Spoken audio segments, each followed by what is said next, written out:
بناتي اليوم راح أطبخ وياكم مرقة الفاصوليا الخضراء مع التمن.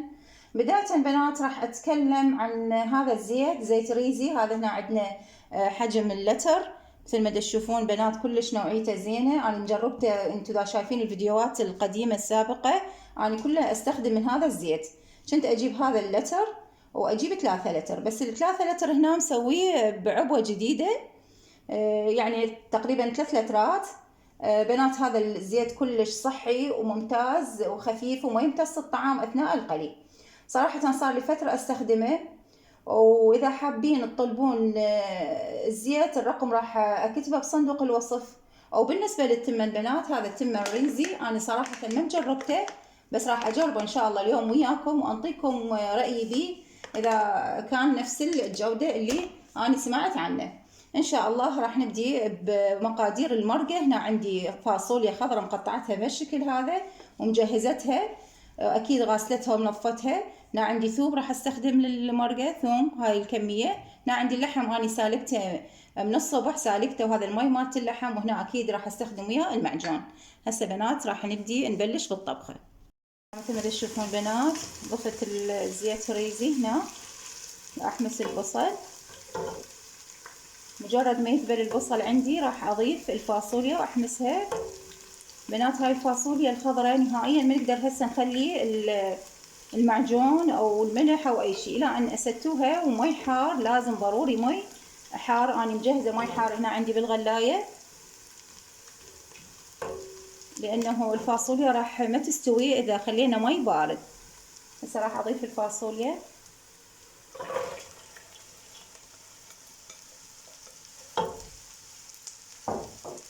تشوفون بنات راح ابدي احمسها، تقريبا احمسها 10 دقائق وارجع لكم.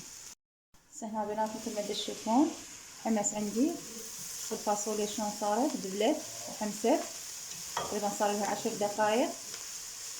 بس تشوفوها تحمس وتصير شكلها بهاللون هذا. راح نضيف مي مغلي بنات، ضروري مي مغلي، يعني اضيف مجرد مي اللي يغطيها لا ان تستوي، وبعدين اضيف لها المي اللي تنطبخ بيه. هاي مجرد غطيتها بالمي. ما تشوفون بنات هاي مجرد غطيتها بالمي، انتظرها الان الى ان تستوي، تجهز عندي وتستوي الفاصوليا الخضراء، وبعدين اشوفكم الطريقة النهائية. مثل ما تشوفون بنات رجعت لكم. شوفوا هنا هاي الفاصوليا، شوفوها شلون استوت. شوفوها بهالشكل. اذا استوت بهالشكل هذا راح اخليها على جهة، مثل ما تشوفون. وراح ابدي احمس اللحم طاوة ثانية بهالشكل هذا. راح احمس اللحم والمعجون والثوم واخليه فوق الفاصوليا. بنات هنا لا ننسى راح اضيف المي قبل كل شيء. هنا عندي اني مي مغلي راح اضيفه بهالشكل هذا. هذا المي اللي راح اطبخ بيه الفاصوليا.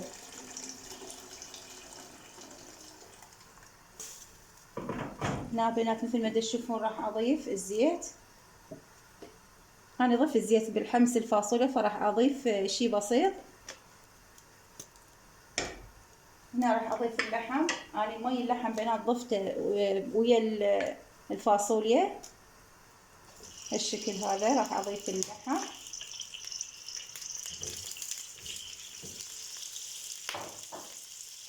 راح مجرد ما احمسه حمسه خفيفه هو بيستوي عندي.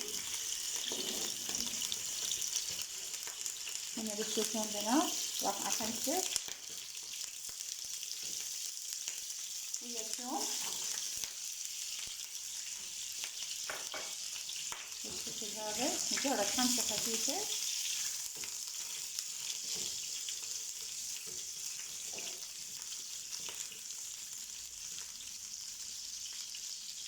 راح اضيف المعجون. هناك هاي المعجون تقريبا هنا عندي 6 ملاعق معجون راح اضيفه احمسه ويا اللحم. بنات نفس طريقة الفاصوليا اليابسة انا الشكل اسويها، يعني اخلي تستوي الفاصوليا على راحتها وبعدين احمس المعجون واللحم على جهة ويا الثوم بالشكل هذا. راح احمسه بنات. مجرد اضيف لها، انا عندي هنا بهالمرحلة هاي راح اضيف لها حلبة، تريدون حلبة خضراء أو تريدون حلبة يابسة. راح أضيف لها قليل من الحلبة مثل ما تشوفون بنات. هنا مثل ما تشوفون بعد ما ضفت المي للفاصوليا، هسه هنا راح ابدي احمس اللحم ويا المعجون ويا الثوم. وبنات راح استخدم وياها الحلبة اليابسة، تريدون حلبة يابسة او حلبة خضراء يعني انتم براحتكم. انا متوفر عندي هنا حلبة يابسة مطحونة.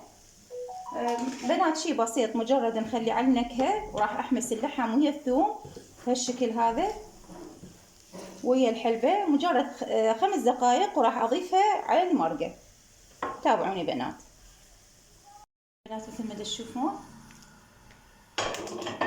راح اضيف اللحم ويا الثوم ويا الحلبة بهالشكل هذا. هسه جهزت الطبخة مالتي، انتظرها فقط تغلي الى ان تثخن وتشوفوها بالطريقة النهائية.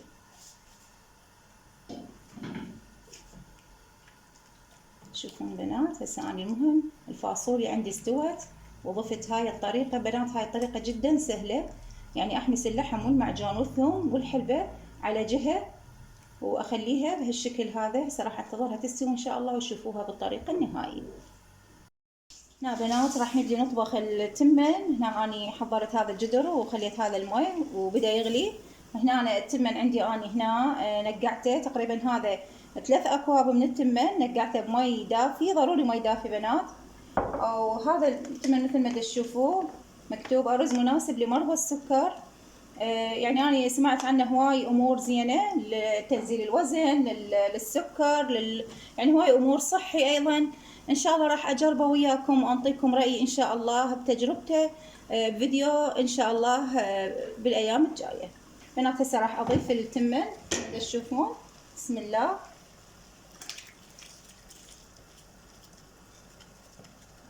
عادي بنات هو يرهم تصفى يرهم تطبيق، بس احنا راح نسويه تصفاه قدامكم وتشوفوا ان شاء الله من النتيجة النهائية.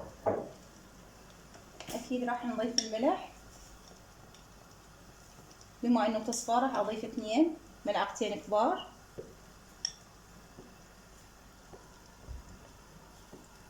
بنات هنا مثل ما تشوفون ضفت التمن، راح انتظره الى ان يستوي التمن واصفيه واقدمه بالطريقة النهائية. بنات هنا مثل ما تشوفون هنا الطريقة مالت التمن، شوفوا الحباية مالته مجرد ما تشوفوها استوت تنقسم بهالشكل هذا. راح ابدي اصفي. بنات اني سويت لكم اياها بكل الخطوات حتى التمن تضبطوه ان شاء الله. هسه راح اصفيه وارجع لكم. هنا بنات مثل ما تشوفون صفيته، راح اضيف الزيت،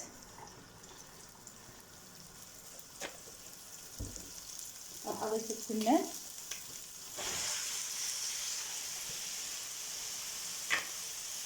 بنات ناخذ من عندي اي وقت، مجرد بس تنقعوه قبلها بوقت، ويعني تقريبا نفس طبخ التمن العادي مالتنا، مجرد ما يتنقع 2 إلى 3 ساعات ويجهز عندكم.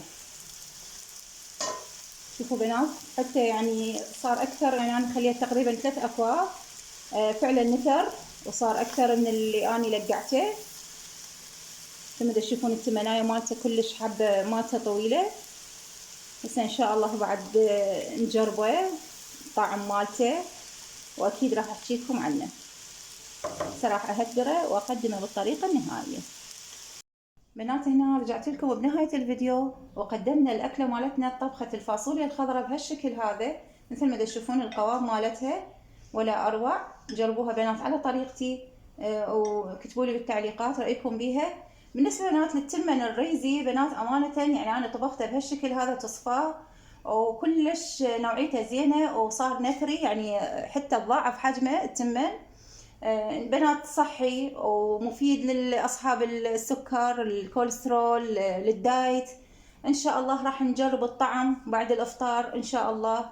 جربوه بنات ويعجبكم وينال رضاكم. بالنسبه للشوربه سويتها بهالشكل هذا مثل ما شفتوا طريقتها جدا سهله، ومجرد اني خليتها بهالشكل هذا بدون ما اخلي وياها شعريه، فقط الجزر.